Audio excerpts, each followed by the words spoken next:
Mayod na adlaw kanindong tanan. Stretching ako anay. Dahil nag-isip ako ran nga ni kung ano akong luluton dadi. Nakaisip ako nga ni aglaga ko ron ni kangkong. Bata ko rin sausawan pati agprito ako tarong dan luto ron.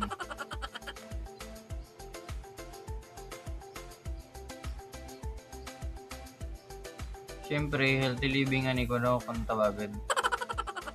Prepare ako rin akong kakanan. Sa mura ko yung gagatom dun. Siyempre, no coffee. No smile ko, no. Mako ng baso.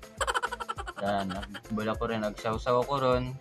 Siyempre, kakainan ko dan. Yun, grabing sabor baya. Trainin doon para healthy living kita. Para mabigyan tayo malabog-labog. Kano ko rin kangkong. Dan, grabing sabor baya. Pagkatapos dan, sulod ako ron dito sa aming eskwela ng aming susulodan. Dan, sulod-sulod ka mo. Panaw-panaw ako anay. Samuro ako yung pipilay nagbarang-barang. Tapos dan akong kaklase. Tapos dito lamang. Tapos doon.